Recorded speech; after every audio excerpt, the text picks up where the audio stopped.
And we're live at the Cannon House office building, waiting for the second January 6th Select Committee hearing to begin. Among the witnesses today, former Fox News political editor Chris Stirewalt. Today's hearing was supposed to start about 30 minutes ago, but one of the witnesses had to cancel due to a family emergency. That was former Trump campaign manager William Stepien. Now expecting the hearing to start in about 15 minutes. 10:45 a.m. Eastern Time. If you do step away from your TV today, you can continue watching the January 6th committee hearing on the go with the C-SPAN Now app. It's our free mobile video app.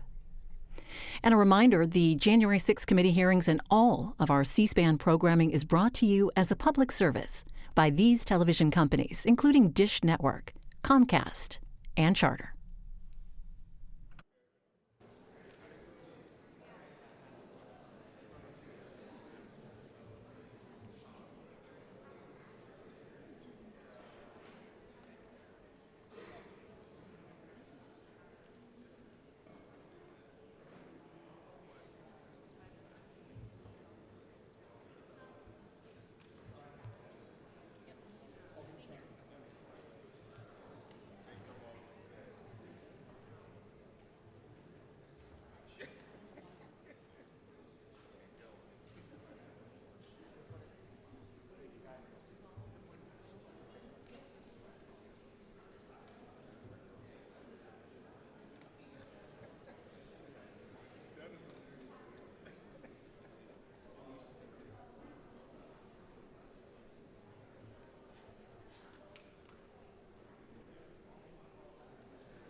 And live coverage this morning from the Cannon House office building, waiting for the second day of the January 6th Select Committee to begin. It's the first of 3 hearings this week.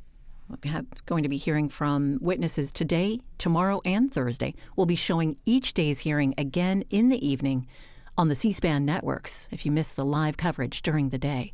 Today, testimony from former Fox News political editor Chris Stirewalt. Due to a family emergency, former Trump campaign manager William Stepien will not be appearing as scheduled today. He was to testify under subpoena. Instead, his lawyer will be making a statement on his behalf. We're expecting the hearing to get underway in about 5 minutes. If you do step away from your TV today, though, you can continue watching the January 6th committee hearing on the go with C-SPAN Now. It's our free mobile video app. And a reminder, the January 6th committee hearings and all of C-SPAN's programming is brought to you as a public service by these television companies, including Dish Network, Comcast, and Charter.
The Select Committee to investigate the January 6th attack on the United States Capitol will be in order.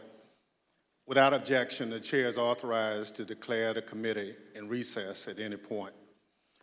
Pursuant to House Deposition Authority Regulation 10, the Chair announces the committee's approval to release the deposition material presented during today's hearing. Good morning. Last week, the Select Committee laid out a preview of our initial findings about the conspiracy overseen and directed by Donald Trump to overturn the results of the 2020 presidential election and block the transfer of power, a scheme unprecedented in American history.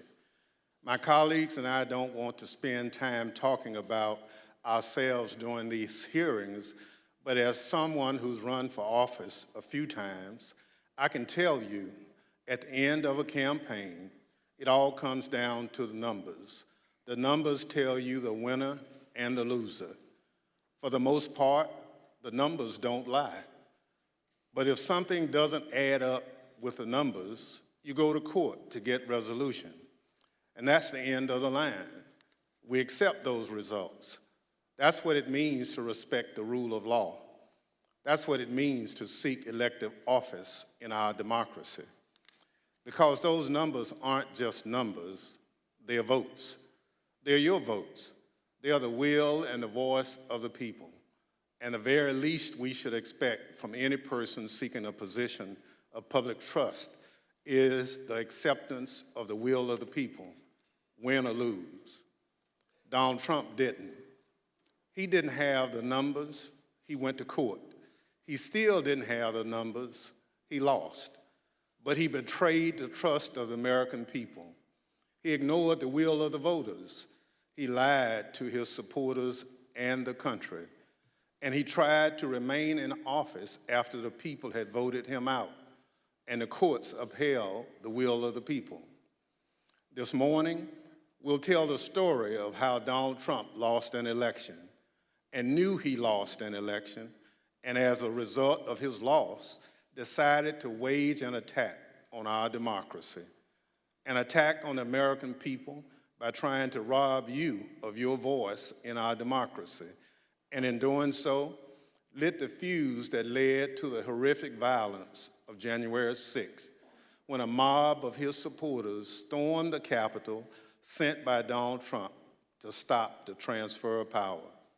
Today, my colleague from California, Ms. Lofgren, and our witnesses will detail the Select Committee's findings on these matters. But first, I will recognize our distinguished Vice Chair, Ms. Cheney of Wyoming, for any opening statement she'd care to offer. Thank you very much, Mr. Chairman. Last week, as the Chairman noted, our committee began outlining a 7-part plan overseen by President Trump to overturn the 2020 election.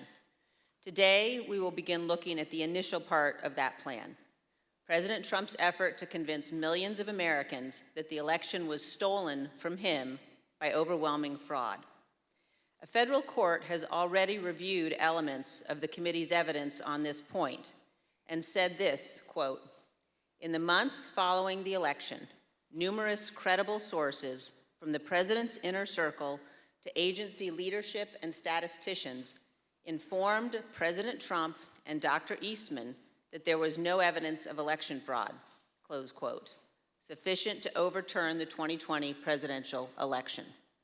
The court's opinion methodically documents each of the principal reasons for that conclusion, and I would urge all those watching to read it. Today, we will begin to show the American people some of our evidence.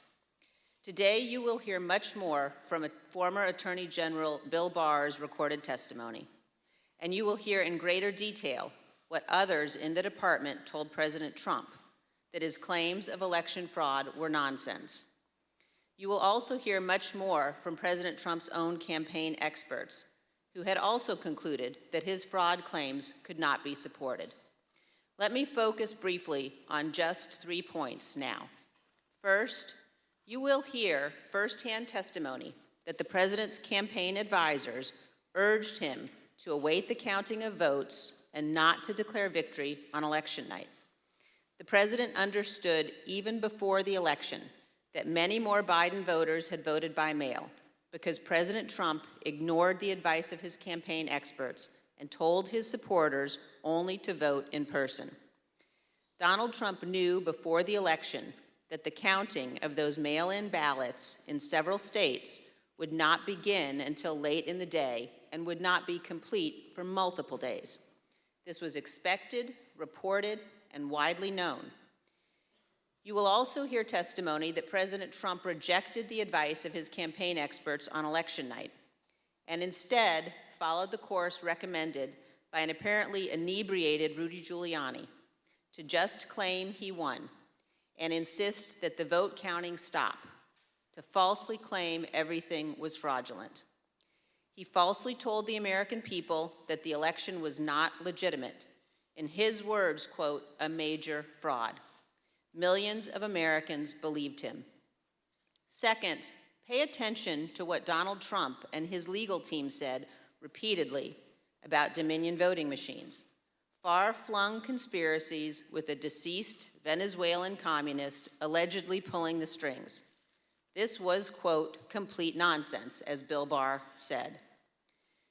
President Trump's own campaign advisors, his Department of Justice, and his cybersecurity experts all told him the same thing. Here, for example, is White House lawyer Eric Hirschman. His view was shared by many of the Trump team whom we interviewed. I thought the Dominion stuff I never saw any evidence whatsoever to sustain those allegations. And third, as Mike Pence's staff started to get a sense for what Donald Trump had planned for January 6th, they called the campaign experts to give them a briefing on election fraud and all the other election claims. On January 2nd, the general counsel of the Trump campaign, Matthew Morgan, this is the campaign's chief lawyer, summarized what the campaign had concluded weeks earlier, that none of the arguments about fraud or anything else could actually change the outcome of the election. Generally discussed on that topic was whether the fraud, maladministration, abuse, or irregularities, if aggregated and read most favorably to the campaign, would that be outcome determinative? And I think everyone's assessment in the room, at least amongst the staff, Mark Short, myself, and Greg Jacob, was that it was not sufficient to be outcome determinative. As is obvious, this was before the attack on the Capitol. The Trump campaign legal team knew there was no legitimate argument, fraud, irregularities, or anything to overturn the election. And yet President Trump went ahead with his plans for January 6th anyway. Mr. Chairman, hundreds of our countrymen have faced criminal charges. Many are serving criminal sentences because they believed what Donald Trump said about the election, and they acted on it. They came to Washington, D.C. at his request. They marched on the Capitol at his request. And hundreds of them besieged and invaded the building at the heart of our constitutional republic. As one conservative editorial board put it recently, quote, Mr. Trump betrayed his supporters by conning them on January 6th, and he is still doing it. Another conservative editorial board that has long supported President Trump said last week, Donald Trump, quote, won't stop insisting that 2020 was stolen, even though he has offered no proof that that is true. And this, Donald Trump now, quote, clings to more fantastical theories, such as Dinesh D'Souza's debunked 2,000 mules, even as recounts in Arizona, Georgia, and Wisconsin confirm Trump lost. Those are the correct conclusions to draw from the evidence gathered by this committee. We have much more evidence to show the American people on this point than we can reasonably show in one hearing. But today, we will begin. Thank you, Mr. Chairman. I yield back. Without objection, the chair recognizes the gentlewoman from California, Ms. Lofgren, for an opening statement. Well, thank you, Mr. Chairman. In our opening hearing, we gave an overview of our investigation into the January 6th attack. The plot to overthrow the election was complex and had many parts, which we'll explore in remaining hearings. But today, we examine the false narrative that the 2020 election was, quote, stolen. Former President Trump's plan to overturn the election relied on a sustained effort to deceive millions of Americans with knowingly false claims of election fraud. All elements of the plot relied on convincing his supporters about these false claims. Today, we'll demonstrate the 2020 election was not stolen. The American people elected President Joe Biden. We'll present evidence that Mr. Trump's claims of election fraud were false, that he and his closest advisors knew those claims were false, but they continued to peddle them anyway, right up until the moments before a mob of Trump supporters attacked the Capitol. We'll also show that the Trump campaign used these false claims of election fraud to raise hundreds of millions of dollars from supporters who were told their donations were for the legal fight in the courts. But the Trump campaign didn't use the money for that. The big lie was also a big ripoff. The former president laid the groundwork for these false claims well in advance of the election. As early as April 2020, Mr. Trump claimed that the only way he could lose an election would be as a result of fraud. You know the things with bundling and all of the things that are happening with votes by mail, where thousands of votes are gathered, and I'm not going to say which party does it, but thousands of votes are gathered and they come in and they're dumped in a location, and then all of a sudden you lose elections that you think you're going to win. The only way we're going to lose this election is if the election is rigged. Remember that. It's the only way we're going to lose this election. This is going to be a fraud like you've never seen. Did you see what's going on? Take a look at West Virginia, mailmen selling the ballots. They're being sold. They're being dumped in rivers. This is a horrible thing for our country. This is not going to end well.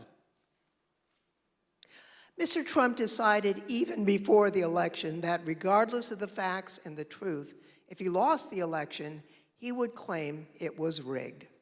Mr. Trump was right about one thing. It did not end well. On election night, Mr. Trump claimed even before the votes were counted that his loss was a result of fraud. Now, Thursday, we had testimony from Attorney General Barr about the Department of Justice investigation of Mr. Trump's fraud claims. Barr told Trump directly that his claims were BS. Yet, after hearing the truth and that warning from the AG, Mr. Trump continued to peddle the false claims of fraud.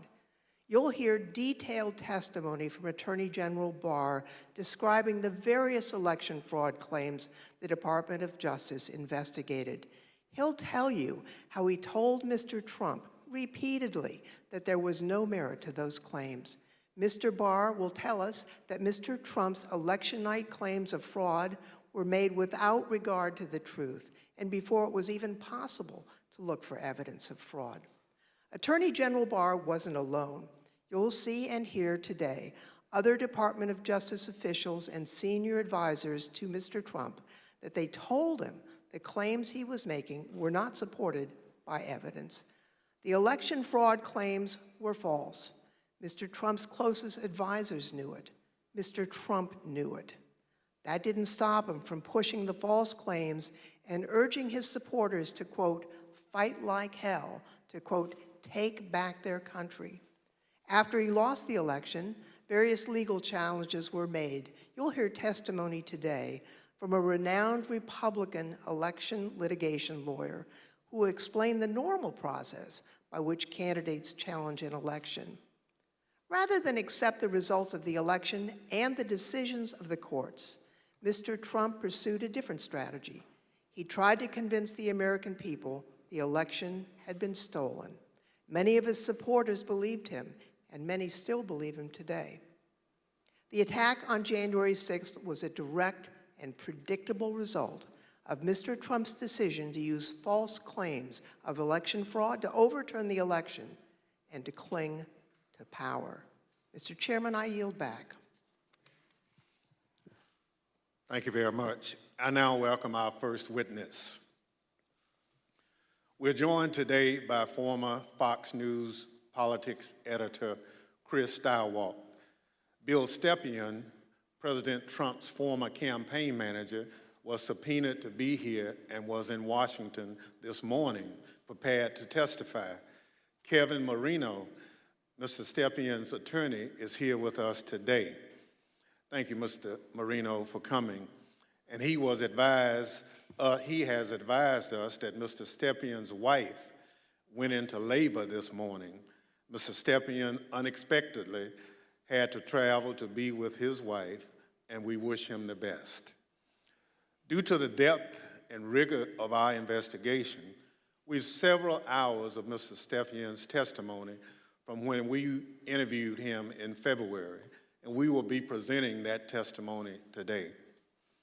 I'll now swear in our witness. The witness will please stand and raise his right hand. Do you swear or affirm under penalty of perjury that the testimony you're about to give is the truth, the whole truth, and nothing but the truth? So help you God. Thank you. You may be seated. Let the record reflect the witness answered in the affirmative. I now recognize myself for questions. I want to start by showing a video that tells the story of what was going on in the Trump White House on election night in November of 2020. Do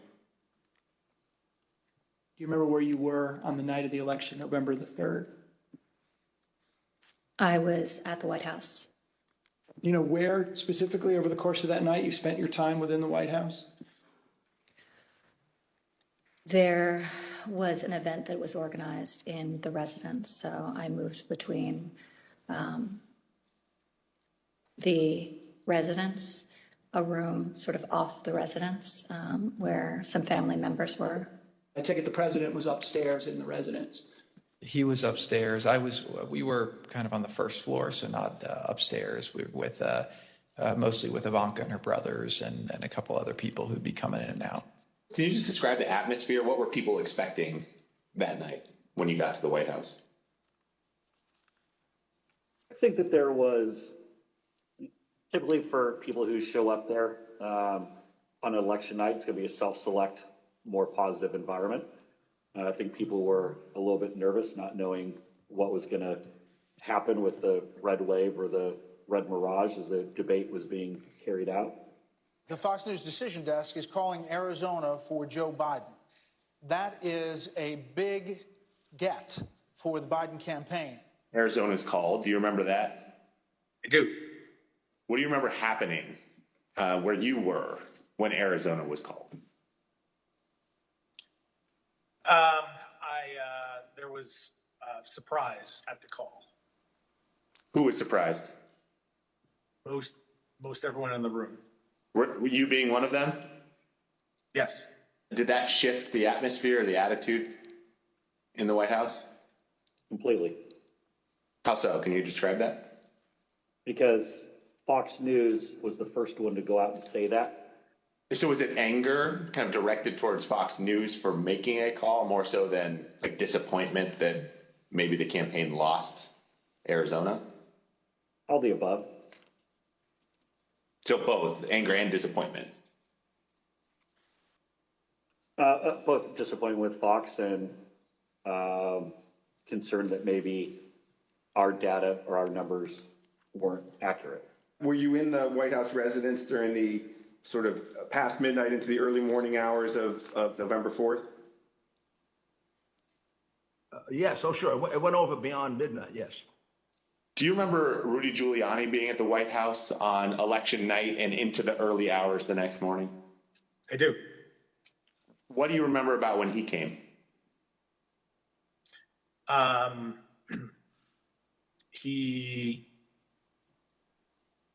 was, I had heard that he was upstairs, in that aforementioned reception area. And he was looking to talk to the president. And it was suggested instead that he come talk to several of us down off the map room. You said that you had heard that Mr. Giuliani wanted to talk to the president, and then he was directed your way. Did you end up talking to Mr. Giuliani when he was directed your way? I did. What was that conversation? A lot of conversations were directed my way. A few of us, myself, Jason Miller, Justin Clark, and Mark Meadows, gathered in a room off the map room to listen to whatever Rudy presumably wanted to say to the president. Was there anyone in that conversation who, in your observation, had too much to drink? Like Mayor Giuliani. Tell me more about that. What was your observation about his potential intoxication during that discussion about what the president should say when he's addressed the nation on election night? And the mayor was definitely intoxicated, but I do not know his level of intoxication when he spoke with the president, for example. Were you part of any discussions with the people I mentioned, Mr. Stepien, Mr. Meadows, or anyone else, about whether the president should make any sort of speech on election night? I mean, I spoke to the president. They may have been present, but spoke to the president several times that night. There were suggestions by, I believe it was Mayor Giuliani, to go and declare victory and say that we'd won it outright. It was far too early to be making any calls like that.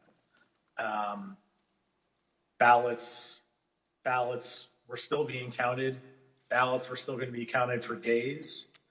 And it was far too early to be making any proclamation like that. I remember saying that, to the best of my memory, I was saying that we should not go and declare victory until we had a better sense of the numbers. Okay, can you be more specific about that conversation, in particular what Mayor Giuliani said, your response, and then anybody else in the room's response? I think effectively Mayor Giuliani was saying, we won it. They're stealing it from us. Where'd all the votes come from? We need to go say that we won. And essentially that anyone who didn't agree with that position was being weak. What was your view at the time as to what he should or shouldn't say?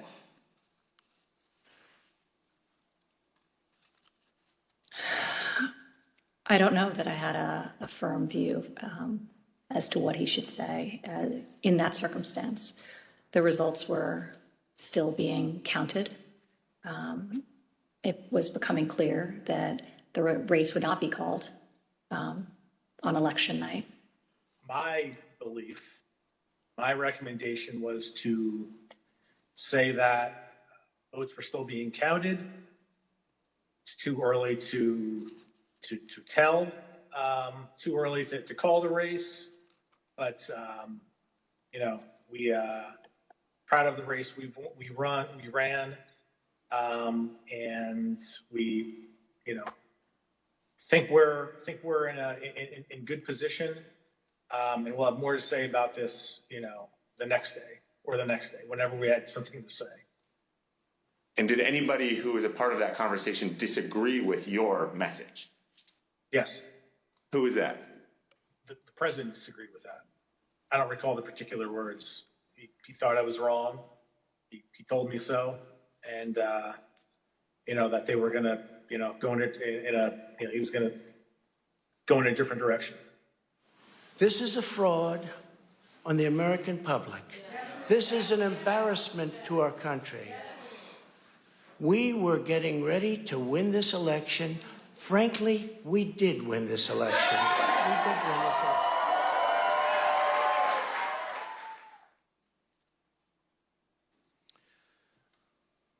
Mr. Steiwalt, did President Trump have any basis to declare victory on November 4th, 2020? Thank you. Mr. Stepien also testified that President Trump had no basis for declaring victory at that point in time.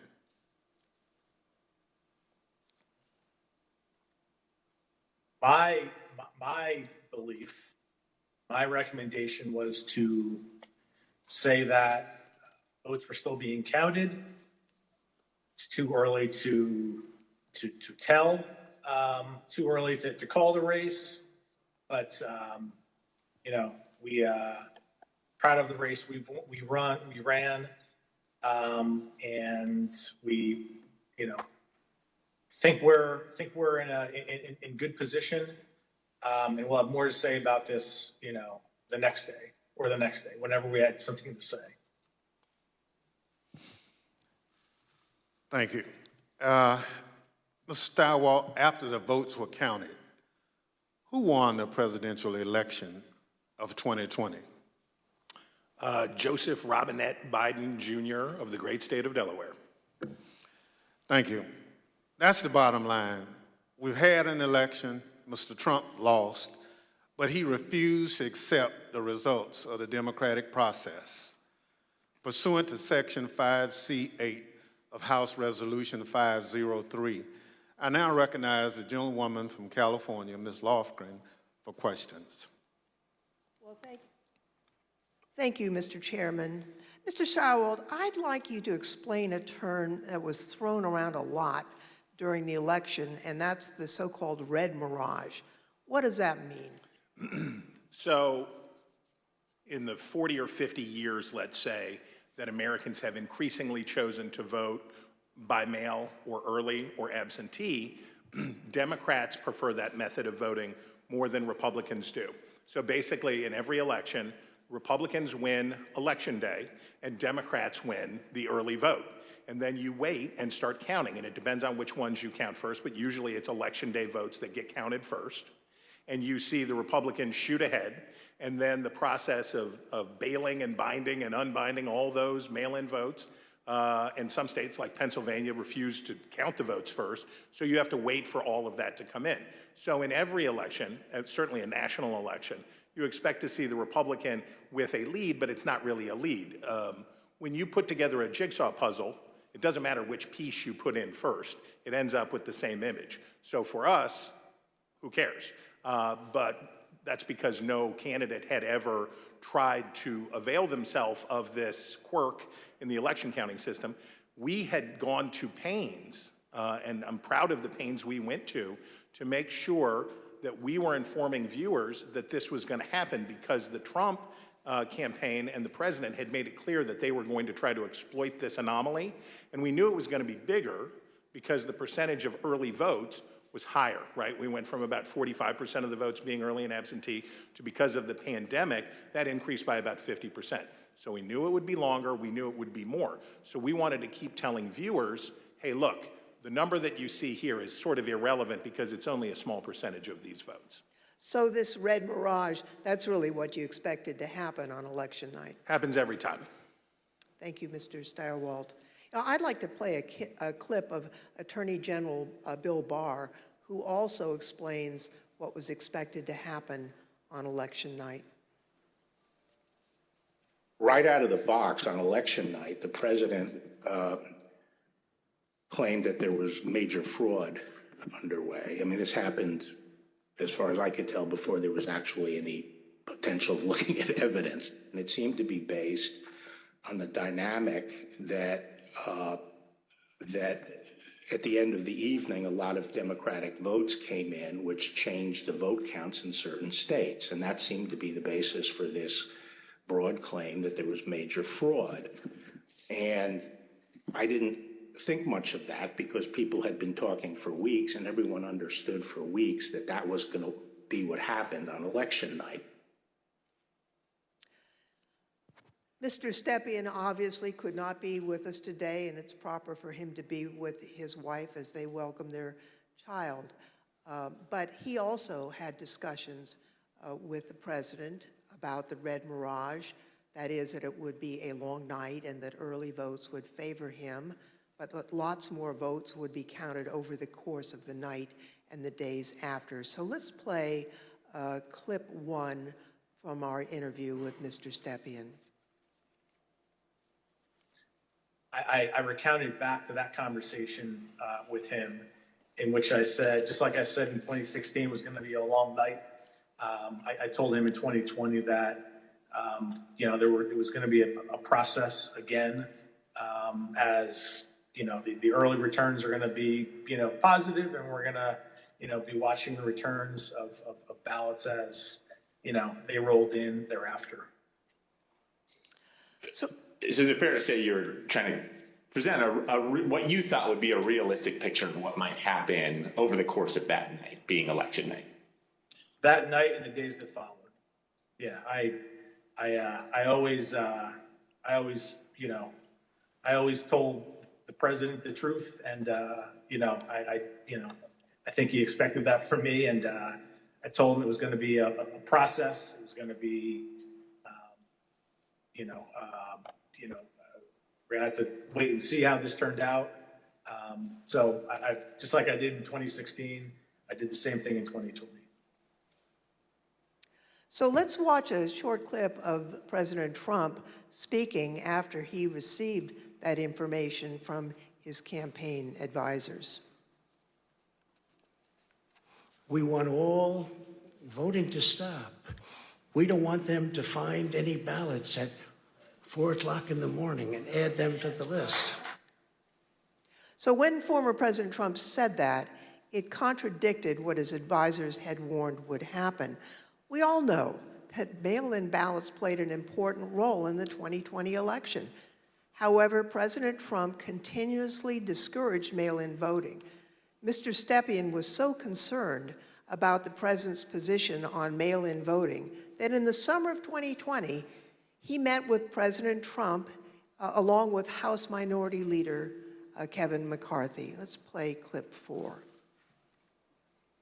Meeting that was had, in particular, I invited Kevin McCarthy to join the meeting, he being of like mind on the issue with me, in which we made our case for why we believed mail-in voting, not to be a bad thing for his campaign.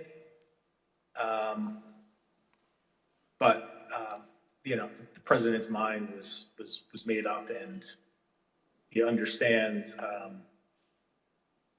how many times to, go to the well on a particular topic. Yeah, I understand. Tell me a little bit more about the argument that you and Mr. McCarthy made to the president in that meeting as to why it wasn't a bad thing that mail-in voting was available. Largely two pillars to that argument, both of which I've previously mentioned. One, leaving a good deal to chance, pushing or urging your voters to vote only on election day leaves a lot to chance. That's A.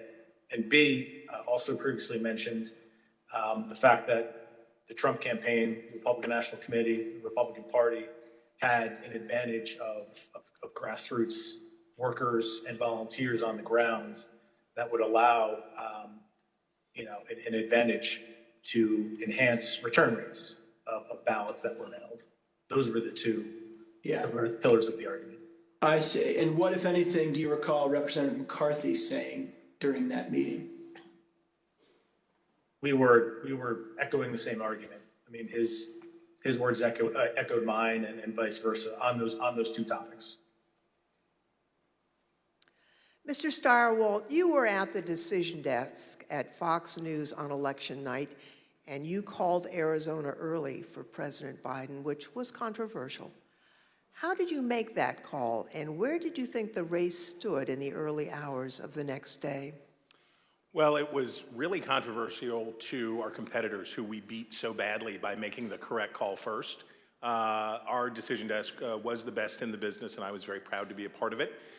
Because we had partnered with the Associated Press and the National Opinion Research Center at the University of Chicago, thanks to my colleague and friend Arnon Mishkin, had built a wonderful device for forecasting the outcomes of elections. So we had a different set of data than our competitors did. We had more research, and we had a better system, and we had a great team. So what you're waiting to see is, do the actual votes match up with the expectations in the poll? The real votes are testing the quality of your poll in targeted precincts and in targeted places. And let me tell you, our poll in Arizona was beautiful, and it was doing just what we wanted it to do, and it was cooking up just right. And at some point, and I forget exactly who, but at some point it became clear that Arizona was getting ready to make a call. So we, my boss, Bill Salmon, said we're not making any call until everybody says yes, because that was always our policy, unanimity. And you have to understand, in this room, you have, the best. People from academia, Democrats, Republicans, a broad cross-section of people who had worked together for a decade, who are really serious about this stuff. So we knew it would be a consequential call because it was one of 5 states that really mattered, right? Wisconsin, Michigan, Pennsylvania, Georgia, Arizona were the ones that we were watching. We knew it would be significant to call any one of those 5, but we already knew Trump's chances were very small and getting smaller based on what we had seen. So we were able to make the call early. We were able to beat the competition. We looked around the room, everybody says yay, and on we go. And by the time we found out how much everybody was freaking out and losing their minds over this call, we were already trying to call the next state. We had already moved on. We were to Georgia, we were to North Carolina, we were looking at these other states. So we thought we were pleased, but not surprised. I see. After the election, as of November 7th, in your judgment, what were the chances of President Trump winning the election? After that point? Yes. None. I mean, I guess it's always possible that you could have, a truckload of ballots be found somewhere, I suppose. But once you get into this space, ahead of today, I thought about what are the largest margins that could ever be overturned by a recount, and the kind of stuff that we heard Mike Pence talking about, sounding like a normal Republican that night when he said, we'll keep every challenge. Nothing like that. In a recount, you're talking about hundreds of votes. When we think about calling a race, one of the things that we would think about is it outside the margin of a recount? And when we think about that margin, we think about, in modern history, you're talking about 1,000 votes, 1,500 votes at the way, way outside. Normally, you're talking about hundreds of votes, maybe 300 votes that are going to change. So the idea that through any normal process in any of these states, remember, he had to do it thrice, right? He needed 3 of these states to change. And in order to do that, I mean, you're at an infant. You're better off to play the Powerball than to have that come in. On November 7th, the other major news outlets called the race for President Biden. Now, Mr. Stepien told the committee that he thought the odds were, and this is a quote, very, very, very bleak, and held a meeting with the president that same day. Let's show clip 8. Video clip 8. I mean, with each day that wore on, I mean, the trajectory of the race, on election night, Trump ahead in many states, and as that week wore on, as the 3rd became the 4th, became the 5th, and so on and so forth, and the vote by mail ballots were tabulated, Trump's lead, grew more narrow, and in some places, Biden surpassed, Trump in the vote totals. So as the week wore on, as we paid attention to those numbers multiple times a day, internally, I was feeling less confident for sure. What was your view on the state of the election at that point? Very, very, very bleak. We told him, the group that went over there outlined, my belief in chances for success at this point, and then we pegged it at 5, maybe 10% based on recounts that either were automatically initiated or could be initiated based on realistic legal challenges, not all the legal challenges that eventually were pursued. But it was, my belief is that it was a very, very, 5 to 10% is not a very good optimistic outlook. Now, as President Trump and others continued to claim that the election was stolen, there were lawyers who were a part of the campaign lawyers, who were responsible for investigating the fraud claims. That includes Alex Cannon, who could not validate the claims that were being made, including those being made by the president. Let's roll video 13. This is an email. It's two emails, actually. The first is from Alex Cannon to you and Faith McPherson. And then you forward that email on to Mark Meadows, Justin Clark, and Jason Miller, the subject being AZ Federal ID voters. If you look at the original email there, it says, Bill, we completed the AZ analysis you requested. I assume that's about Arizona.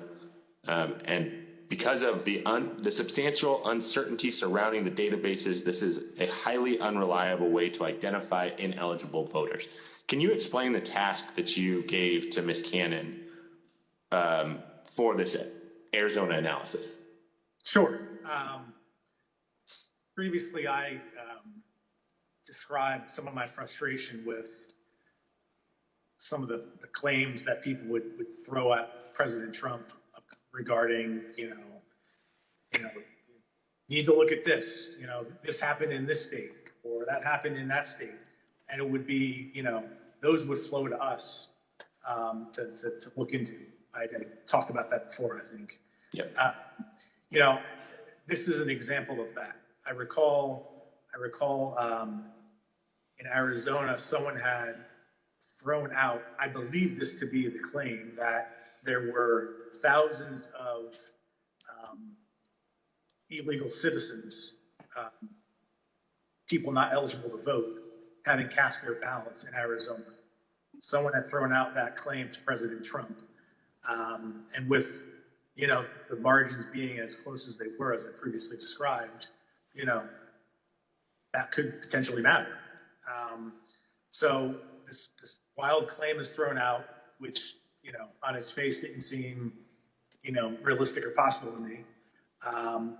I asked Alex to look at the claim, and I haven't read this full email, but I recall the response to that. The reality of that was not illegal citizens voting in the election. I think it was like overseas voters voting in the election. So obviously, people who were eligible to vote. When these findings were passed up the chain to President Trump, he became frustrated and he replaced the campaign's legal team. Let's play clip 14. I think the president, it was during the second week where things like you displayed were occurring, where he was, growing increasingly unhappy with, his team, me, less so because I was less involved at this point, but still me, growing increasingly unhappy with Justin Clark. And that kind of, paved the way for, Justin to be moved out and Mayor Giuliani to be moved in as the person in charge of, the legal side of the campaign and, for all intents and purposes, the campaign at that point. Now, when Mr. Stepien became campaign manager, he was the second Trump campaign manager for the 2020 race, and there were only about 115 days until Election Day. So let's play the video.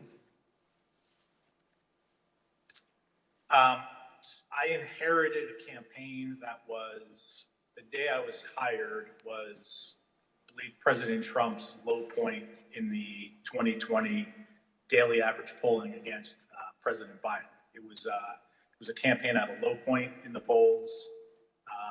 It was structurally and fiscally deficient. There was a great deal wrong with the campaign in both of those areas. So most of my day spent fixing what, and I think I took over with 115 days left in the campaign. Most of my time was spent fixing the things that could be fixed with 115 days left in the campaign. Now, Mr. Stepien has been in the campaign field for a long time, and he worked for lots of different candidates and campaigns. He testified to this committee about his concerns given the claims that Mr. Giuliani and Ms. Powell and their team were making publicly. Let's play clip 15. Okay, and was it important for you, Mr. Stepien, to sort of pull back just for your own professional reputation? You didn't want to be associated with some of what you were hearing from the Giuliani team and others that sort of stepped in the wake of your departure? I didn't mind being categorized. There were two groups of, we called them kind of my team and Rudy's team. I didn't mind being characterized as being part of Team Normal, as reporters, kind of started to do around that point in time. I said, hours ago, early on that, I've been doing this for a long time, 25 years, and I've spanned, political ideologies from Trump to McCain to Bush to Christie, and, I can work under a lot of circumstances for a lot of varied, candidates and politicians, but a situation where, and I think along the way I've built up a pretty good, I hope, a good reputation for being honest and professional, and I didn't think what was happening was necessarily honest or professional at that point in time. So that led to me stepping away. So the president did get rid of Team Normal, and I'd like to play a clip showing that the president found the people he needed to perpetuate his claims of fraud. They saw a big truck bringing in 100,000 ballots in garbage cans, in waste paper baskets, in cardboard boxes, and in shopping baskets. And every single one of them was for Biden, because they were being notified by Smartmatic in Frankfurt that Biden was way behind, and they better come up with a lot more ballots. And we can prove every single thing I just said. If you gave me the paper ballots, I could probably turn around each one of these states. I'm absolutely convinced if you let me examine each one of those ballots, I'd pull out enough that were fraudulent that it would shake the hell out of the country. It can set and run an algorithm that probably ran all over the country to take a certain percentage of votes from President Trump and flip them to President Biden, which we might never have uncovered had the votes for President Trump not been so overwhelming in so many of these states that it broke the algorithm. I remember that one of the things Mark said at some point was, you can't show an actual vote was flipped, which I found at the time to be a remarkable assertion, because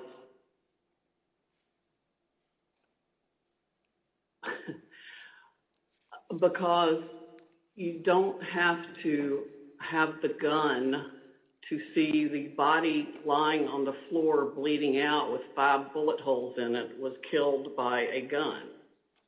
What they were proposing, I thought was nuts. And the theory was also completely nuts, right? I mean, it was a combination of Italians, Germans. I mean, different things have been floating around as to who was involved. I remember Hugo Chavez and the Venezuelan. She has an affidavit from somebody who says they wrote a software in, it's something with the Philippines, and just all over the radar. Did you ever share, Mr. Kushner, your view of Mr. Giuliani? Did you ever share your perspective about him with the president?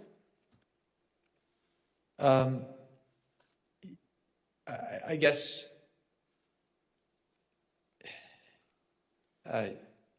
yes. Tell me what you said. Basically, not the approach I would take if I was you. Okay. And how did he react? How did President Trump react when you shared that view with him? We said, I have confidence in Rudy. I think I had conversations with probably all of our council who are signed up to assist on Election Day as they disengaged with the campaign. The general consensus was that the law firms were not comfortable making the arguments that Rudy Giuliani was making publicly. I seem to recall that I had a similar conversation with most all of them. I made it clear I did not agree with the idea of saying the election was stolen and putting out this stuff, which I told the president was bullshit. And, I didn't want to be a part of it, and that's one of the reasons that went into me deciding to leave when I did. Even Sidney Powell, defending herself in a defamation lawsuit brought by Dominion Voting Systems, argued that, quote, no reasonable person would conclude that her statements were truly statements of fact. Mr. Chairman, I yield back. I thank the witness for joining us today. The first panel is now dismissed.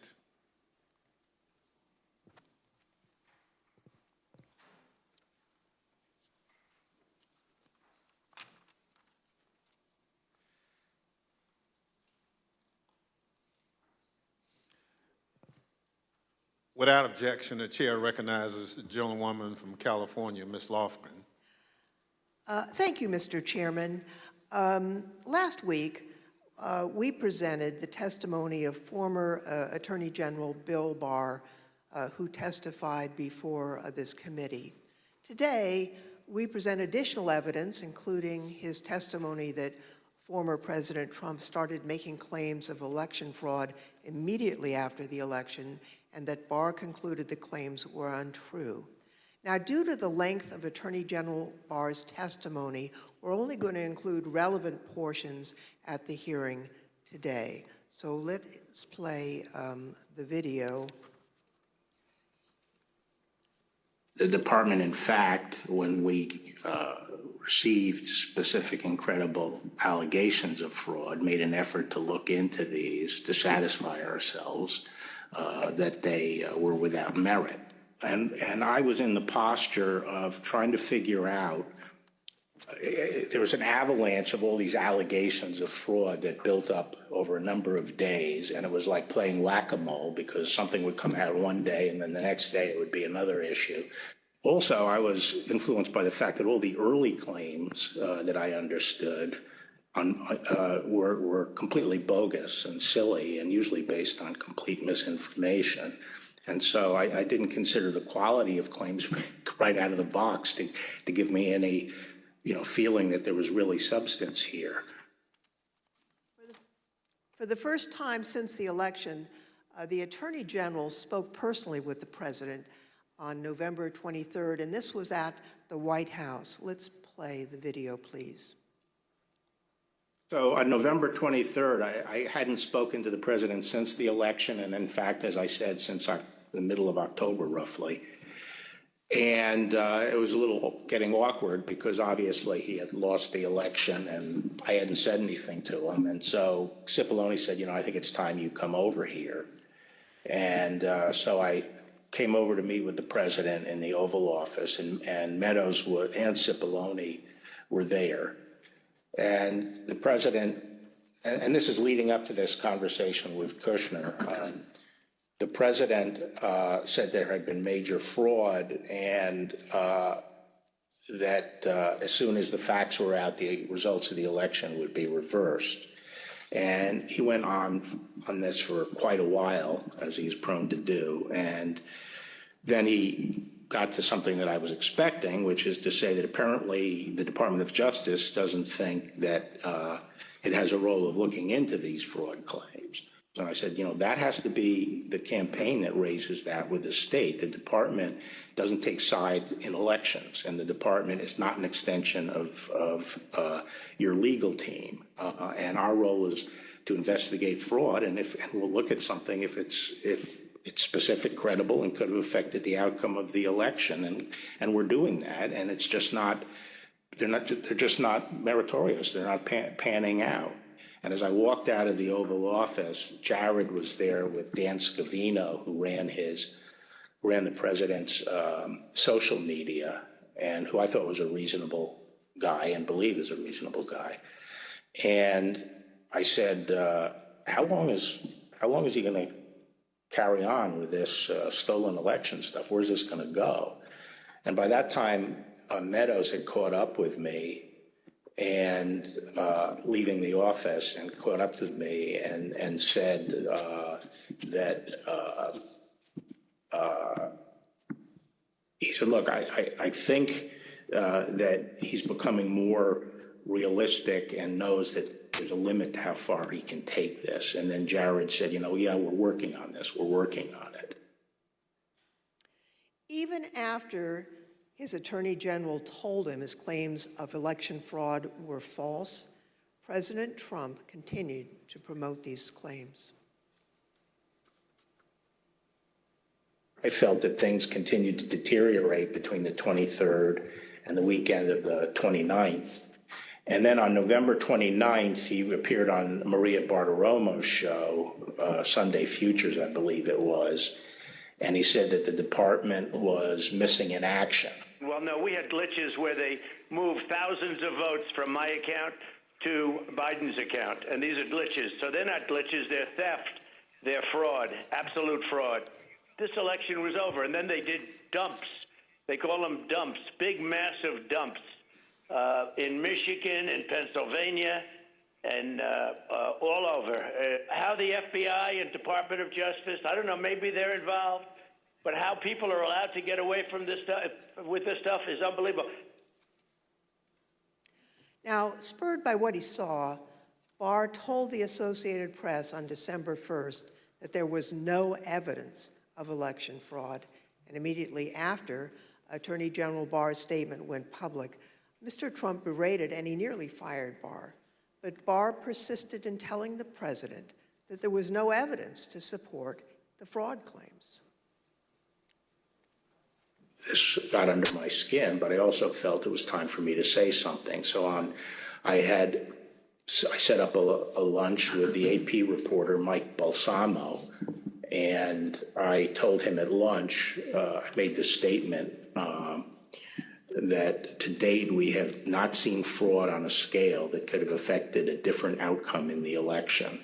I had a later meeting scheduled at the White House at 3 o'clock with Meadows. This was previously scheduled, so I knew this was going to come up, and I went over there and I told my secretary that I thought I would probably be fired and told not to go home. I mean, not to go back to my office. So I said, you might have to pack up for me. And so when I got over there, I met with the chief of staff. He said the president was angry. He didn't really get into the issue of the fraud. And then I went up to Pat Cipollone's office and we were talking with each other. And word came down that he wanted us both to go to the Oval. And the president was as mad as I've ever seen him, and he was trying to control himself. And the president said, well, this is, killing me. You didn't have to say this. You must have said this because you hate Trump. You hate Trump. And then he raised the big vote dump, as he called it, in Detroit. And that, he said people saw boxes coming into the counting station at all hours of the morning and so forth. And I explained to him that at that point, I knew the exact number of precincts in Detroit. I think it was 630 something. I said, Mr. President, there are 630 precincts in Detroit, and unlike elsewhere in the state, they centralized the counting process, so they're not counted in each precinct. They're moved to counting stations, and so the normal process would involve boxes coming in at all different hours. So there's nothing. And I said, did anyone point out to you, did all the people complaining about it point out to you, you actually did better in Detroit than you did last time? I mean, there's no indication of fraud in Detroit. And I told him that the stuff that his people were shoveling out to the public was bullshit. I mean, that the claims of fraud were bullshit. And, he was indignant about that. And I reiterated that they'd wasted a whole month on these claims on the Dominion voting machines, and they were idiotic claims. And I specifically raised the Dominion voting machines, which I found to be among the most disturbing allegations, disturbing in the sense that I saw absolutely zero basis for the allegations, but they were made in such a sensational way that they obviously were influencing a lot of people, members of the public, that there was this systemic corruption in the system and that their votes didn't count and that these machines controlled by somebody else were actually determining it, which was complete nonsense. And it was being laid out there. And I told them that it was crazy stuff and they were wasting their time on that. And it was doing a grave disservice to the country. Okay, so the very next day, the president released a video rehashing some of the very same claims that his chief law enforcement officer had told him were, quote, nonsense. Here's an example. This is Michigan. At 6:31 in the morning, a vote dump of 149,772 votes came in unexpectedly. We were winning by a lot. That batch was received in horror. We have a company that's very suspect. Its name is Dominion. With the turn of a dial or the change of a chip, you can press a button for Trump and the vote goes to Biden. What kind of a system is this? Barr again told the president that there was nothing to these claims on December 14th. When I walked in, sat down, he went off on a monologue saying that there was now definitive evidence involving fraud through the Dominion machines. And a report had been prepared by a very reputable cybersecurity firm, which he identified as Allied Security Operations Group, and he held up the report, and then he asked that a copy of it be made for me. And while a copy was being made, he said, this is absolute proof that the Dominion machines were rigged. The report means that I'm going to have a second term. And then he gave me a copy of the report. And as he talked more and more about it, I sat there flipping through the report and looking through it. And to be frank, it looked very amateurish to me. Didn't have the credentials of the people involved, but I didn't see any real qualifications. And the statements were made very conclusory, like, these machines were designed to, engage in fraud or something to that effect, but I didn't see any supporting information for it. And I was somewhat demoralized because I thought, boy, if he really believes this stuff, he has, lost contact with he's become detached from reality if he really believes this stuff. On the other hand, when I went into this and would, tell him how crazy some of these allegations were, there was never an indication of interest in what the actual facts were. In my opinion then, and my opinion now, is that the election was not stolen by fraud.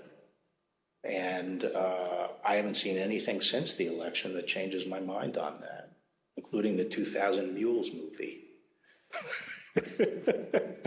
Well, maybe you can assess that 2,000 Mules, and people are talking about that. Well, I mean, just in a nutshell, I just think the GBI was unimpressed with it, and I was similarly unimpressed with it because I think I was holding my fire on that to see what the photographic evidence was, because I thought, well, hell, if they have a lot of photographs of the same person dumping a lot of ballots in different boxes, that's hard to explain. So I wanted to see what the photographic evidence was. But the cell phone data is singularly unimpressive. I mean, it basically, if you take 2 million cell phones and figure out where they are physically in a big city like Atlanta or wherever, just by definition, you're going to find many hundreds of them have passed by and spent time in the vicinity of these boxes. And the premise that, if you go by a box, 5 boxes or whatever it was, that's a mule is just indefensible. It by definition, you're going to have hundreds of this. I mean, I saw one contractor said, we figured out that our truck alone would account for 6 cell phone signals. This was some kind of contractor, and our route would take us by these things on a regular basis. So but then when the movie came out, I think the photographic evidence in it was completely I mean, there was a little bit of it, but it was lacking. It didn't establish widespread illegal harvesting. The other thing is people don't understand is that it's not clear that even if you can show harvesting, that changes the results of the election. The courts are not going to throw out votes and then figure out what votes were harvested and throw them out. It's still the burden on the challenging party to show that illegal votes were cast. Votes were the result of undue influence or bribes, or there was really, the person was non compos mentis. But absent that evidence, I just didn't see courts throwing out votes anyway. I felt that before the election, it was possible to talk sense to the president. And while you sometimes had to engage in, a big wrestling match with him, that it was possible to keep things on track. But I felt that after the election, he didn't seem to be listening, and I didn't think it was, that I was inclined not to stay around if he wasn't listening to advice from me or his other cabinet secretaries. So on December 14th, Barr quit. Now, the Attorney General wasn't the only person who told the president that his claims were false. Other officials and close advisors told him the same thing. Rather than try to address a counterfactual or a hypothetical, let me just say there were instances where the president would say, people are telling me this, or I've heard this, or I saw on television, this impropriety in Atlanta or Pennsylvania or something. And we were in a position to say, our people have already looked at that, and we know that you're getting bad information, that's not correct. It's been demonstrated to be incorrect from our point of view, and been debunked. A month and a half or so after the election day, and at that meeting, various allegations of fraud were discussed, and Eric and Pat didn't, told the group, the president included, that none of those allegations had been substantiated to the point where they could be the basis for any litigation challenge to the election. President Trump's own vice president and his top advisors also knew that there wasn't evidence to support the claims that the president was making. Anyone else other than Mr. Meadows who asked you about the status, outside of your legal group, Mr. Morgan and the others you mentioned, anyone else who asked you the status of what you were finding in your assessment of it? Yes, sir. Who's that? Peter Navarro. When did you talk to Mr. Navarro? Mid-November. Around the same time as Mr. Meadows? Yes, sir. And tell me about that conversation. I recall him asking me questions about Dominion and maybe some other categories of allegations of voter fraud. And I remember telling him that I didn't believe the Dominion allegations because I thought the hand recount in Georgia would resolve any issues with the technology problem and with Dominion or Dominion flipping votes. And I mentioned at that time that the CISA, Chris Krebs, had recently released a report saying that the election was secure. And I believe Mr.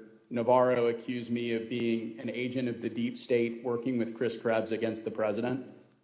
And I never took another phone call from Mr. Navarro. Anyone else besides Mr. Meadows, Mr. Navarro, Mr. Hirschman that you had discussions with inquiring about what you were finding in your review of the allegations that were pouring in?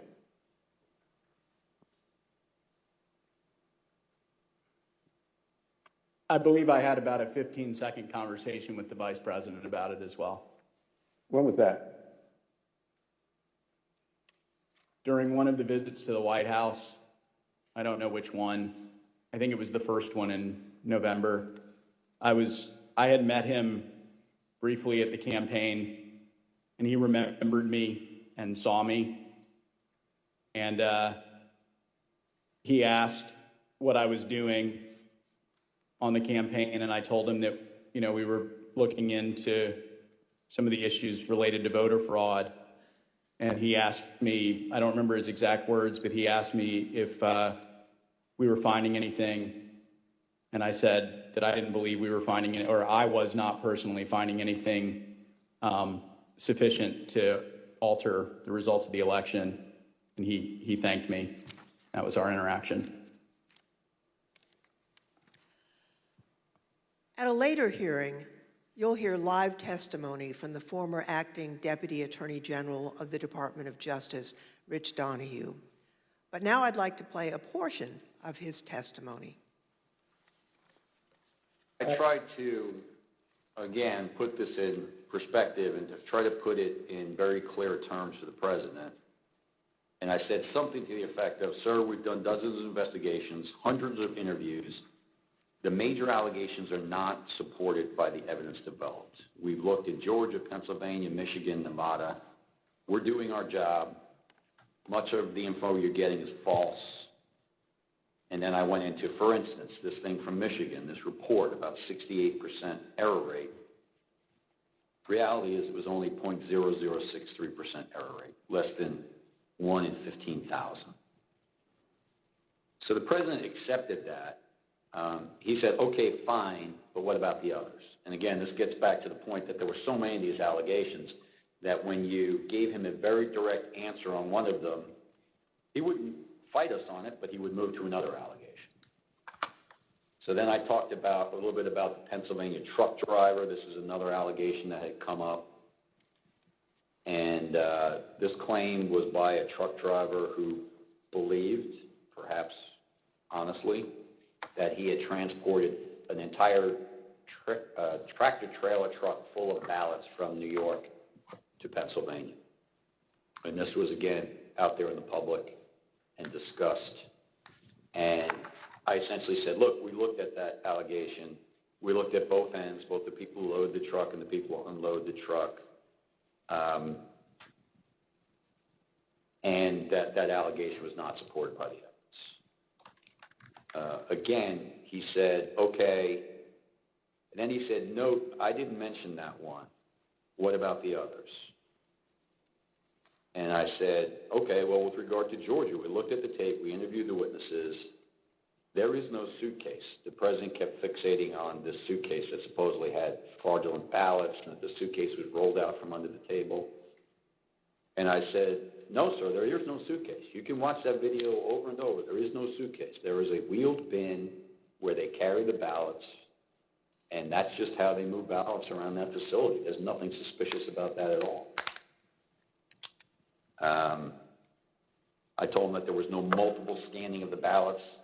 One part of that allegation was that they were taking one ballot and scanning it through 3 or 4 or 5 times to rack up votes, presumably for Vice President Biden. I told him that the video did not support that. Then he went off on double voting at the top of the next page. He said, dead people are voting. Indians are getting paid to vote. He meant people on Native American reservations. He said there's lots of fraud going on here. Told him flat out that much of the information he's getting is false. and/or just not supported by the evidence. We look at the allegations, but they don't pan out. Mr. Barr and his advisors were not the only ones who determined that the president's allegations regarding Dominion voting machines were false. So, Mr. Chairman, I ask unanimous consent to include in the record of this hearing reports issued by the Department of Homeland Security's Cybersecurity and Infrastructure Security Agency, otherwise known as CISA, that addressed and rejected the claims of manipulation of voting machines in the 2020 election. Without objection, so ordered. Thank you, Mr. Chairman. I also ask unanimous consent to include in the record a report prepared by the Michigan Senate Oversight Committee that disproved claims of election fraud in Michigan, as well as a statement by 59 of the country's leading election security scientists, noting the absence of any credible evidence that the 2020 election had been altered through technical compromise, and 5 other reports from organizations and individuals confirming there was no widespread fraud in the 2020 election or describing the spread of the former president's lies. Without objection, so ordered. Thank you, Mr. Chairman, and I yield back. Pursuant to the order of the committee for today, the chair declares the committee in recess for a period of approximately 10 minutes.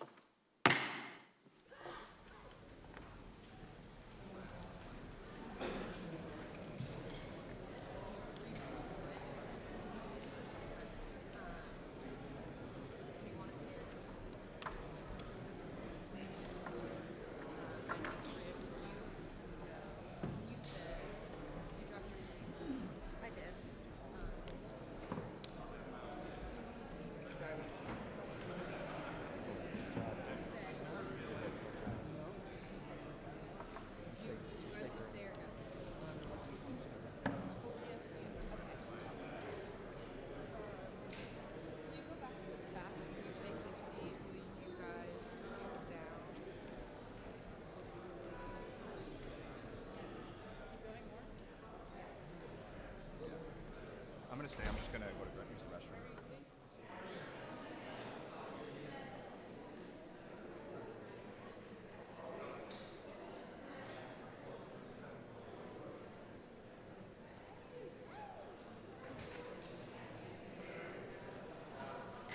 Thank you for coming.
And the January 6th Select Committee taking a short break. Committee member Zoe Lofgren taking the lead today as they look at election fraud claims. Today's the first of 3 hearings this week, with others scheduled Wednesday and Thursday. We'll also be showing the hearings in their entirety each night on the C-SPAN networks. And if you have to be away from your TV during our live coverage, you can follow all of today's hearing with our free video app, C-SPAN Now. It's available to download wherever you get your apps. And a reminder, the January 6th committee hearings and all C-SPAN programming is brought to you as a public service by these television companies, including Sparklight, WOW, and Verizon Fios.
And the second panel coming together now as the January 6th committee hearings continue.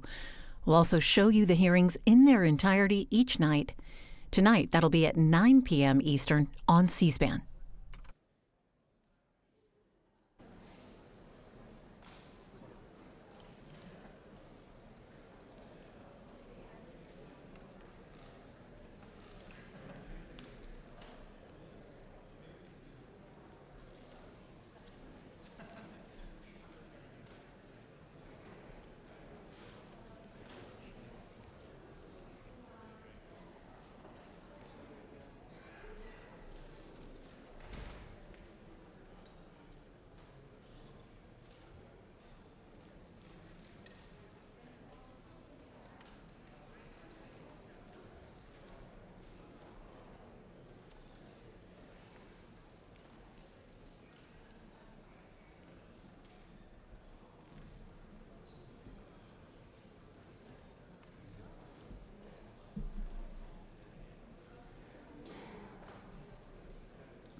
Committee will be in order. I now welcome our second panel of witnesses. We're joined today by B.J. Pak, Al Smith, and Ben Ginsberg. Mr. Pak is the former United States Attorney for the Northern District of Georgia. Mr. Smith is a former city commissioner for the city of Philadelphia, where he served for more than 10 years. Mr. Ginsberg is one of the leading election law attorneys in the country and has represented Republican presidential candidates in election litigation dating back to 2000, where he represented George W. Bush in the Bush v. Gore litigation. I will now swear in our witnesses. Please stand and raise your right hand. Do you swear or affirm on the penalty of perjury that the testimony you're about to give is the truth, the whole truth, and nothing but the truth, so help you God? Thank you. Please be seated.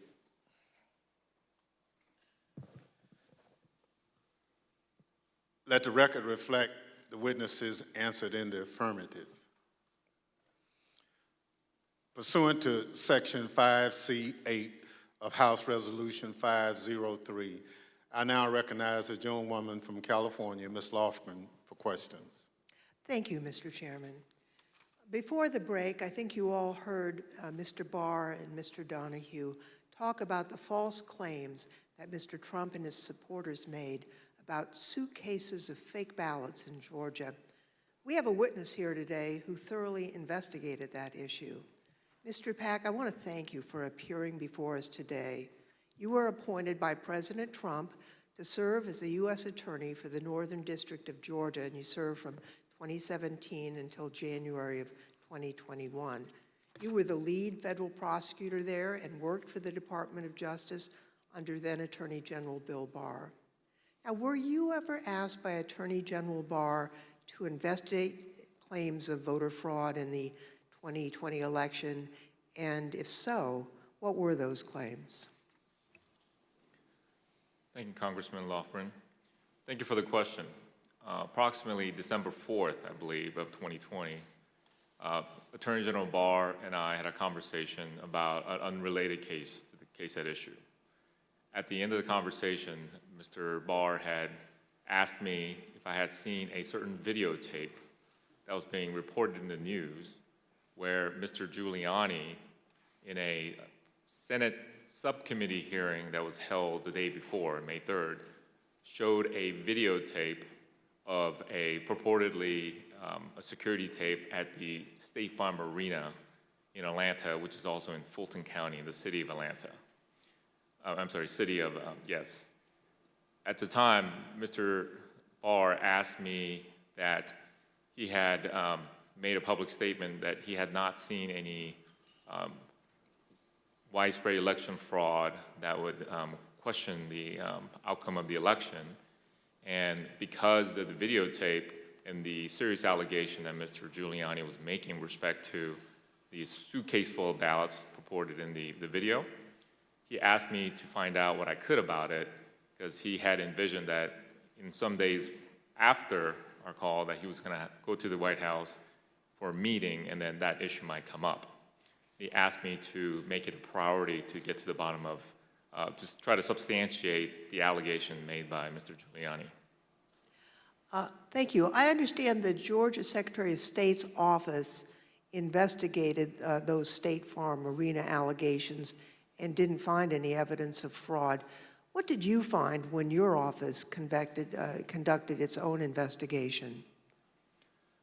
We found that the suitcase full of ballots, the alleged black suitcase that was being seen pulled from under the table, was actually an official lockbox where ballots were kept safe. We found out that there was a mistake in terms of a misunderstanding that they were done counting ballots or tallying ballots for the night, and the partisan watchers that was assigned by each of the respective parties were announced to send home.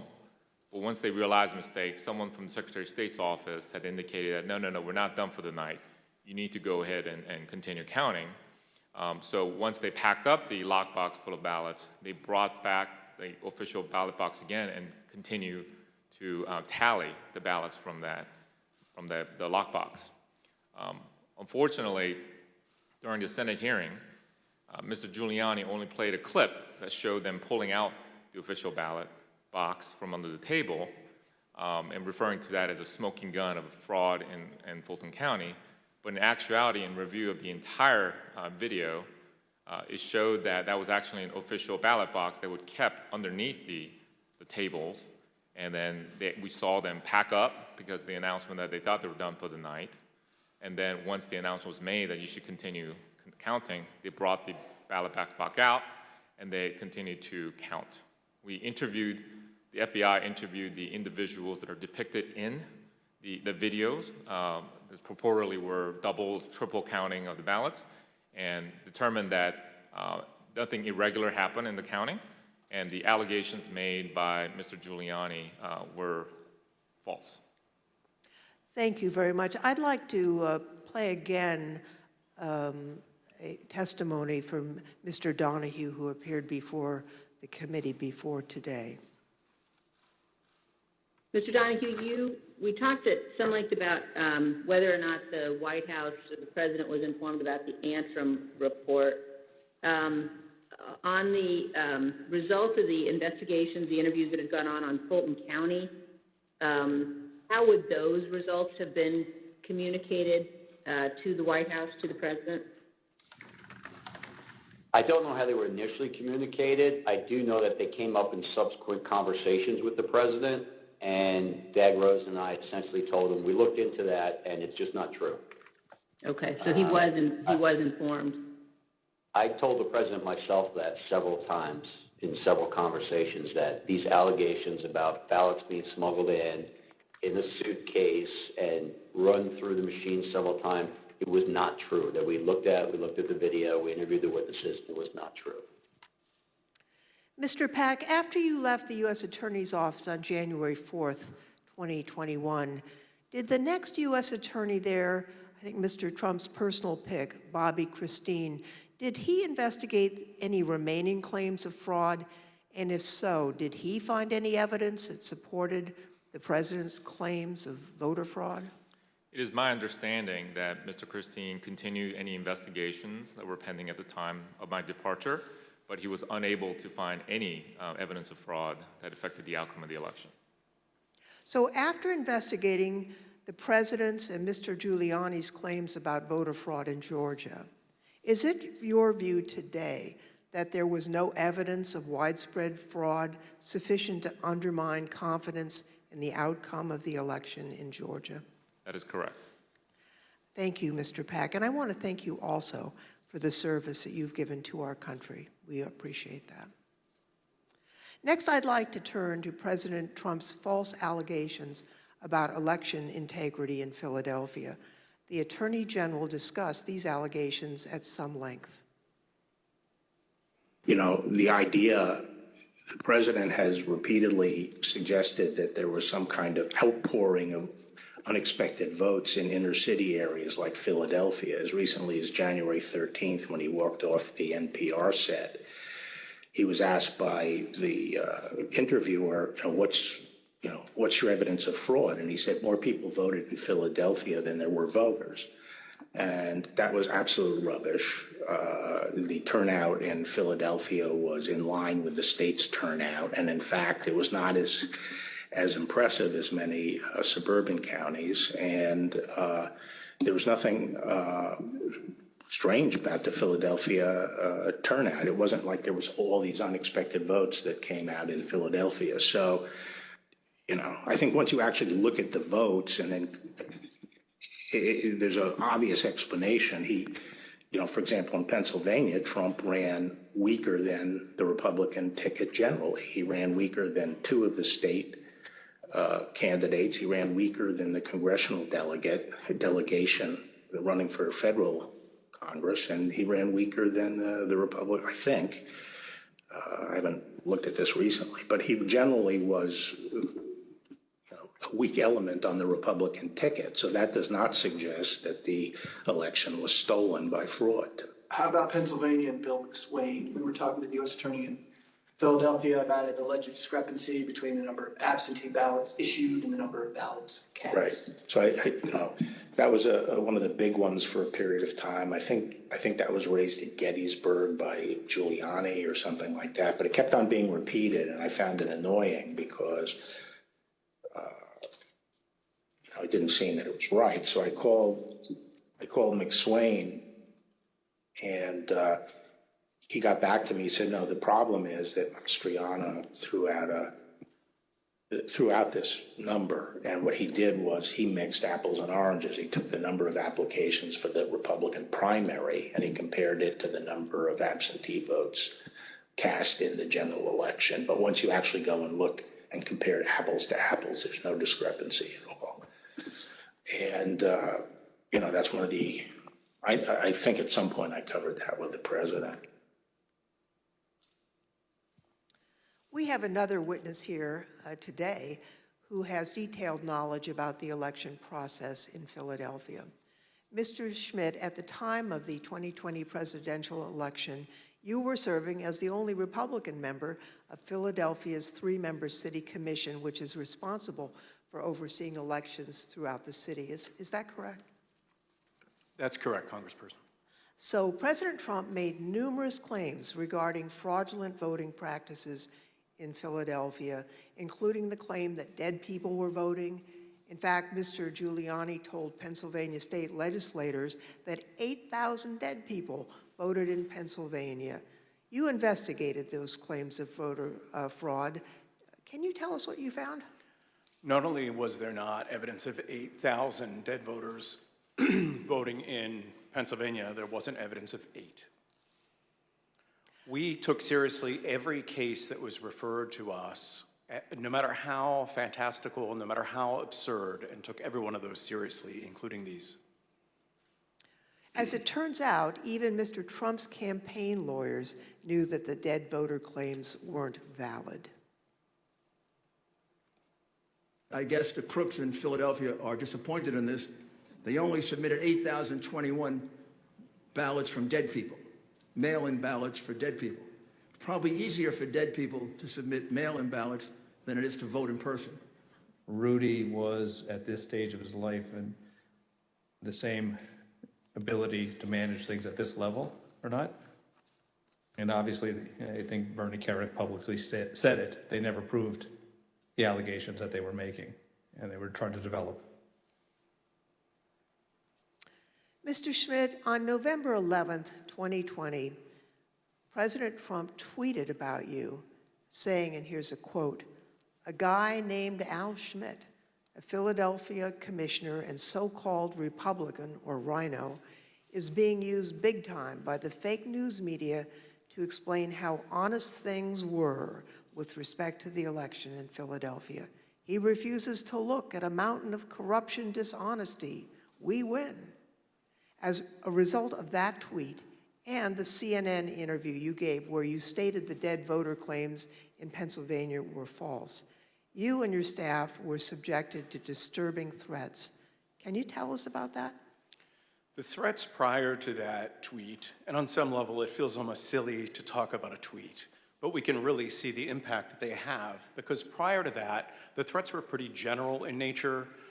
Corrupt election officials in Philadelphia are going to get what's coming to them. You're what the Second Amendment is for. You're walking into the lion's den, all sorts of things like that. After the president tweeted at me by name, calling me out the way that he did, the threats became much more specific, much more graphic, and included not just me by name, but included members of my family by name, their ages, our address, pictures of our home, just every bit of detail that you could imagine. That was what changed with that tweet. Behind me are redacted threats that you received, that you provided to the committee. Now, we redacted portions of the text to protect your family. Mr. Schmidt, I think I speak for all of my colleagues when I say we are deeply sorry for what you and your loved ones have been through. And I also want to thank you for your service to your country and for standing up for the rule of law. I want to thank both Mr. Pack and Mr. Schmidt for their service, their testimony, and for standing up for the rule of law. Now I'd like to turn to another subject.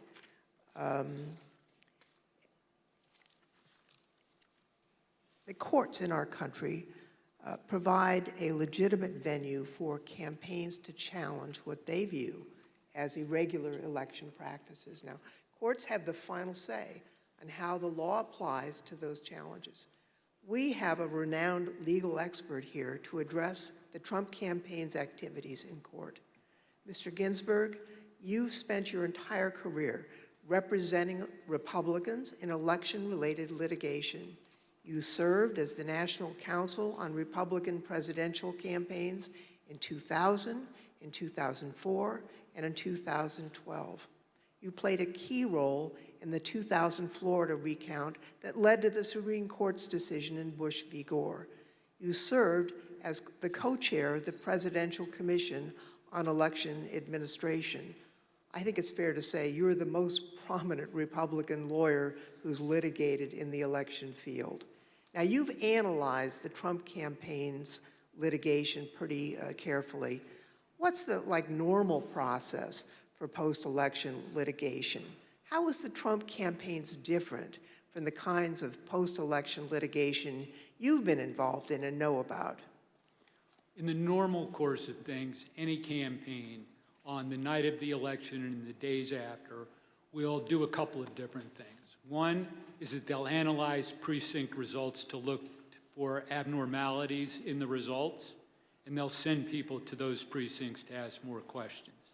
Secondly, all campaigns will have poll watchers and poll workers and observers in the polling place. And so campaigns will talk to those people if they saw any irregularities that could cause problems in the election. Now, the Trump campaign talked pre-election about having 50,000 poll workers. So presumably, they did have eyes on the ground in all these places. And so in the normal course of things, a campaign will analyze the reports that come in. Trump campaign had a couple of basic problems, however. Number one, the 2020 election was not close. In 2000, that was 537 and close. In this election, the most narrow margin was 10,000 and something in Arizona, and you just don't make up those sorts of numbers in recounts. And when the claims of fraud and irregularities were made, you've heard very compelling testimony from Mr. Stepien, from Matt Morgan, from Alex Cannon about those claims and how they didn't believe them. And so that put the Trump campaign on sort of a process of bringing cases without the actual evidence that you have to have in which the process is designed to bring out. So are you aware of any instance in which a court found the Trump campaign's fraud claims to be credible? No, there was never that instance. In all the cases that were brought, and I've looked at the more than 60 that include more than 180 counts, and no, the simple fact is that the Trump campaign did not make its case. The Select Committee has identified 62 post-election lawsuits filed by the Trump campaign and his allies between November 4th, 2020 and January 6th, 2021. Those cases resulted in 61 losses and only a single victory, which actually didn't affect the outcome for either candidate. Despite those 61 losses, President Trump and his allies claim that the courts refused to hear them out, and as a result, they never had their day in court. Mr. Ginsburg, what do you say about the claims that Mr. Trump wasn't given an opportunity to provide the evidence they had of voter fraud? Did they have their day in court? They did have their day in court. About half of those cases that you mentioned were dismissed at the procedural stage for a lack of standing. The proper people didn't bring the case, or there wasn't sufficient evidence and it got dismissed on a motion to dismiss. But in the other, there was discussion of the merits that was contained in the complaints. And in no instance did a court find that the charges of fraud were real. And it's also worth noting that even if the Trump campaign complained that it did not have its day in court, there have been post-election reviews in each of the 6 battleground states that could have made a difference.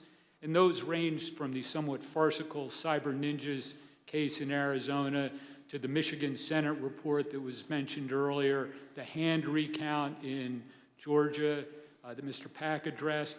And in each one of those instances, there was no credible evidence of fraud produced by the Trump campaign or his supporters.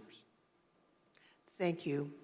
You know, as Mr. Ginsburg has explained, there are no cases where the Trump campaign was able to convince a court that there was widespread fraud or irregularities in the 2020 election. Over and over, judges appointed by Democrats and Republicans alike directly rebutted this false narrative. They called out the Trump campaign's lack of evidence for its claims, and the judges did that even in cases where they could have simply thrown out the lawsuit without writing a word. You can see behind me a few excerpts from the decisions in these 62 cases. The Trump campaign's lack of evidence was criticized by judges across the political spectrum. In Pennsylvania, a Trump-appointed judge concluded, quote, "Charges require specific allegations and proof. We have neither here." Another Trump-appointed judge warned that if cases like these succeeded, quote, "Any disappointed loser in a presidential election able to hire a team of clever lawyers could flag claim deviations from election results and cast doubt on election results." The list goes on and on.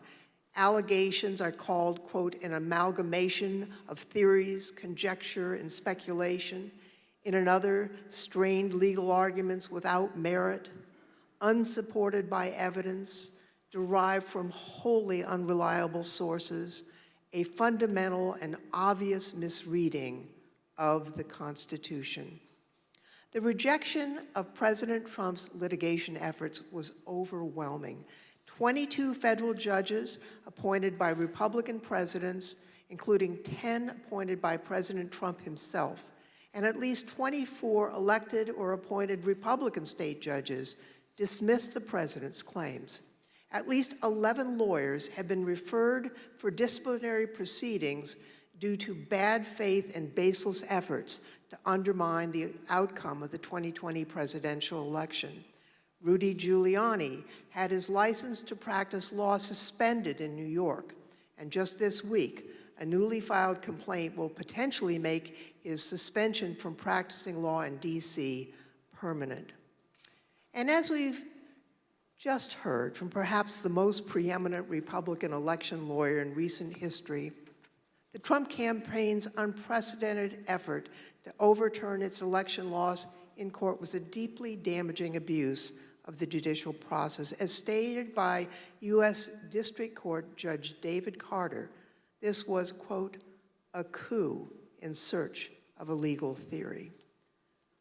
Thank you, Mr. Chairman. I yield back. I want to thank our witnesses for joining us today. The members of the Select Committee may have additional questions for today's witnesses, and we ask that you respond expeditiously in writing to those questions. Without objection, members will be permitted 10 business days to submit statements for the record, including opening remarks and additional questions for the witnesses. The second panel of witnesses is now dismissed.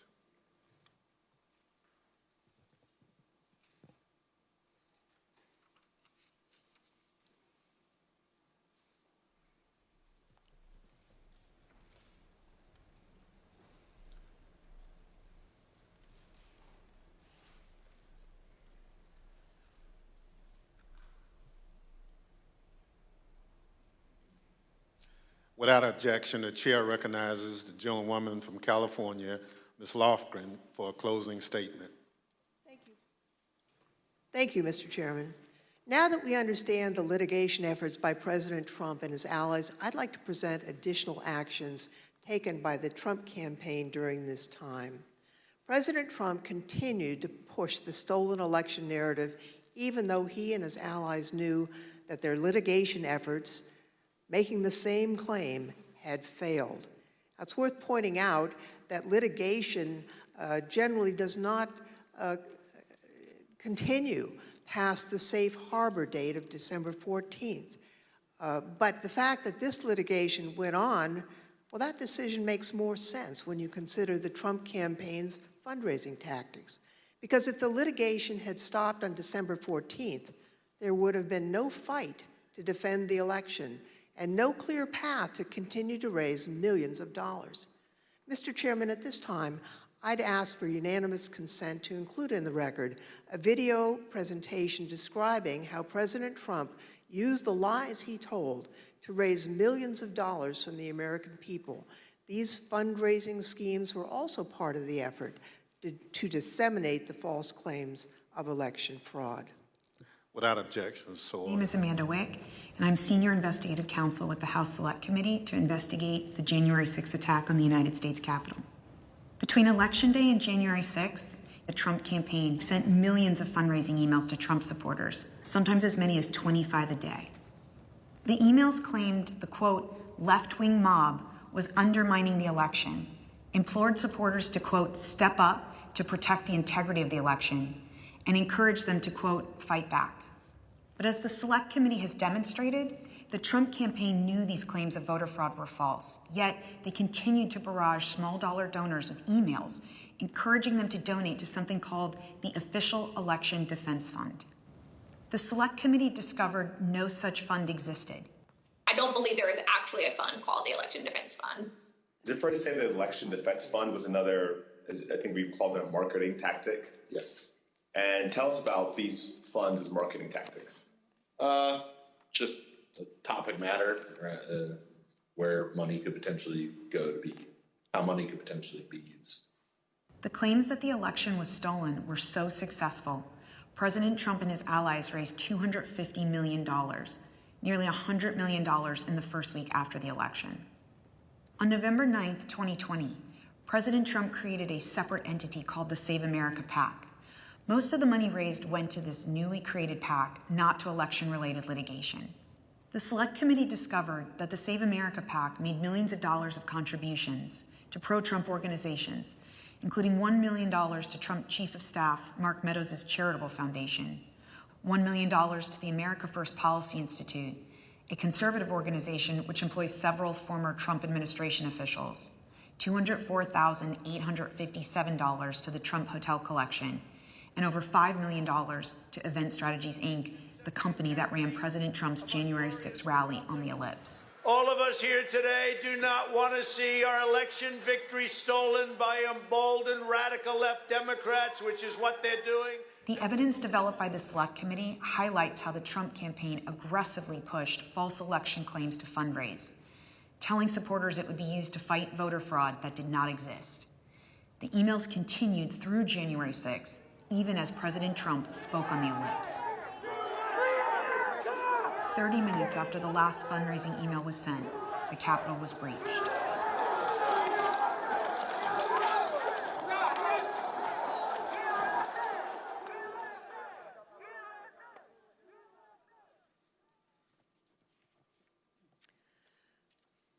Every American is entitled and encouraged to participate in our electoral process.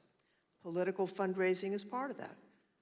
Small dollar donors use scarce disposable income to support candidates and causes of their choosing, to make their voices heard.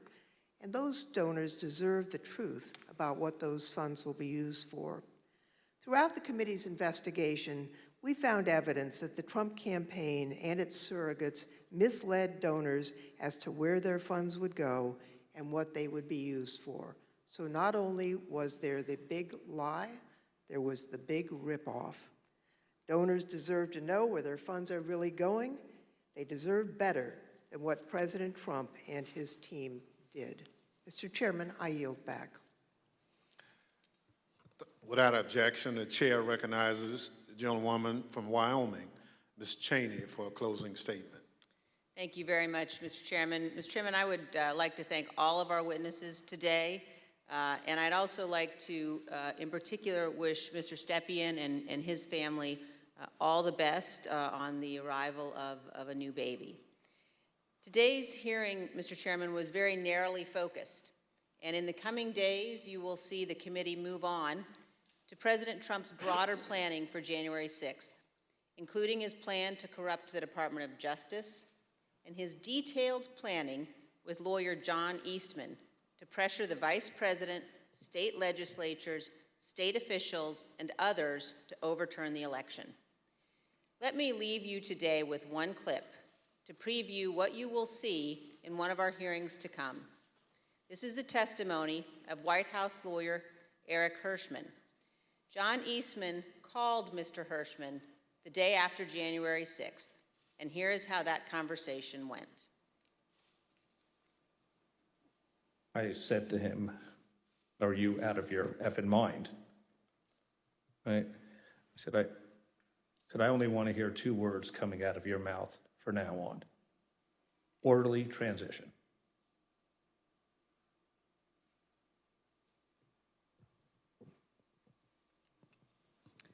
Thank you, Mr. Chairman. I yield back. At the conclusion of last week's hearing, we showed you a video of rioters explaining why they had come to Washington on January 6th. It was because Donald Trump told them to be here. Today we heard about some of the lies Donald Trump embraced and amplified when it became clear he didn't have the numbers of votes to win the election. We heard about how officials at different levels of government explored claims of fraud and found no evidence. Yet the former president continued to repeat those false claims over and over again. Today, we'll end things where we did on Thursday, back on January 6th, hearing words of individuals who wanted to stop the transfer of power. We know they were there because of Donald Trump. Now we hear some of the things they believed. Without objection, I enter into the record a video presentation. I know exactly what's going on right now. Fake election. They think they're gonna fucking cheat us out of our vote and put communist fucking Biden in office. It ain't fucking happening today, buddy. You voted? Yes, sir. How'd it go? Voted early. It went well, except for the can't really trust the software. Dominion software all over. We voted, and right in the top right-hand corner of the Dominion voting machine that we used, there was a Wi-Fi symbol with 5 bars. So that most definitely connected to the internet, without a doubt. So they stole that from us twice. We're not doing it anymore. We're not taking it anymore. So we're standing up, we're here, and whatever happens, we're not laying down again. I'm from Pennsylvania. It didn't work. It absolutely worked. It didn't work. No. Trust the system. 200,000 people that weren't even registered voted. 430,000 votes disappeared from President Trump's tally. And you can't stand there and tell me that it worked. I don't want to say that what we're doing is right. But if the election's being stolen, what is it going to take?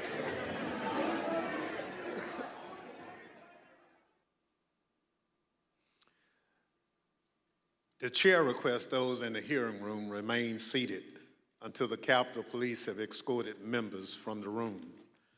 Without objection, the committee stands adjourned.